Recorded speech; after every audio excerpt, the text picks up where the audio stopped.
Hey, I'm Thomas. History has this funny ability to tell amazing and horrific stories through the most gruesome and straight up goofy hilarious way. How the hunters and gatherers found out about a way to have more children and preserve themselves by leaving behind the nomadic lifestyle and embracing grain. And now they've got cavities and diabetes. How Napoleon's conquest of the Russian Empire ended in a huge failure just because the Russians just figured out that, hey, we can just burn this place and leave and then come back. And hear me out on this, the Soviet Union? I absolutely hate that in some sense this topic is a can of worms.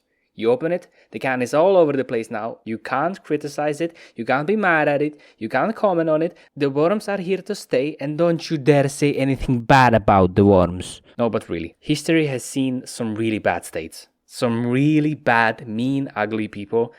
The Soviet Union takes the cake. Now, of course, the elephant in the room, communism. I don't know. I study history. I suppose they like hammers and sickles and the color red. The economic and social side of it, it's not like I don't care. I just don't feel informed well enough to have any strong opinions on whether the red hammer good or bad. What I do have a strong opinion on is the Soviet onion. This oh my god, this absolute mashed potato of just lies and problems. I genuinely had no idea where to start. Just from the amount of information I had from all the other socialist countries of the Eastern Bloc. But then I found this book, Animal Farm by George Orwell, a short novel which portrays the history of the Soviet Union from Tsarist Russia until the lovely and sweet leadership of our second favorite funny mustache man. But it's about animals on the farm seizing the power from the owner's hands and absolutely annihilating themselves in the process. Absolutely genius and amazing. Go read it, you goof. The Orwell fellow is apparently an absolutely obsessed socialist, and he despised the Soviet Union and the direction it was heading. So if not from me, take it from the British man. Tsarist Russia was a country run by the Romanov dynasty. Of course, a country that is run by an absolute monarch can switch and swap between dynasties, but I will stick with that one. Russia was underdeveloped, lacking financially, and it was about to enter one of the worst conflicts we have ever seen. World War I. The Great War, the really bad, many dead, the Russians signed peace. The Russians gave up, yes.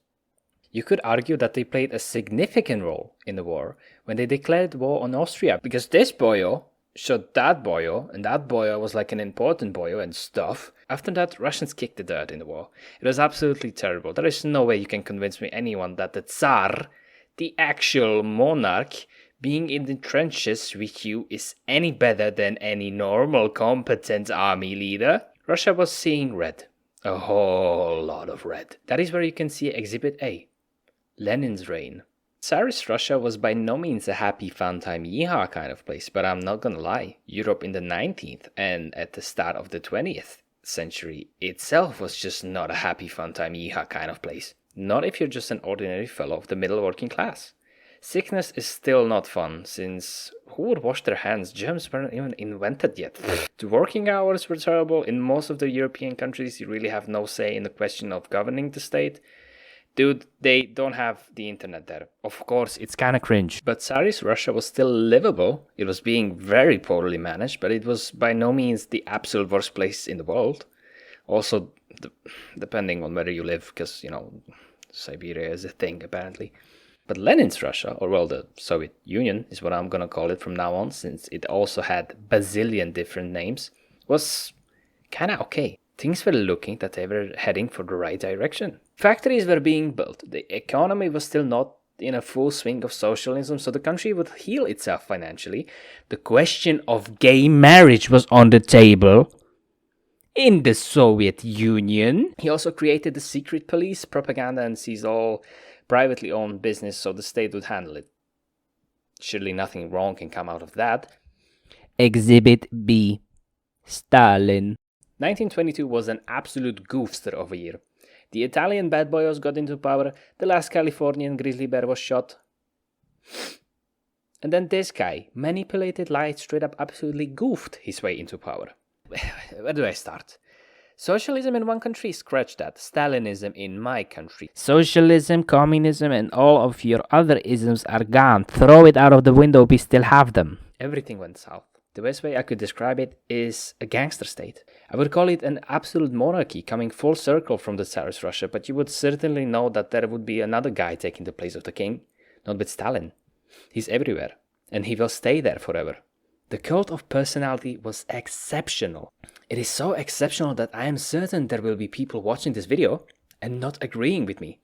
I'm not even mad, that's absolutely bonkers. My guy straight up just said, one guy dead, sad, many guy dead, funny. How do you get so brainwashed that that doesn't sound abhorrent to you?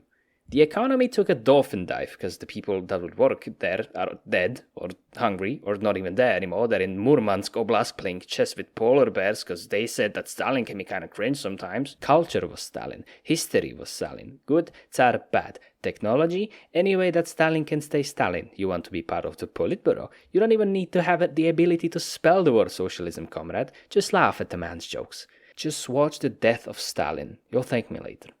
So World War II. Yeah, another mustache man.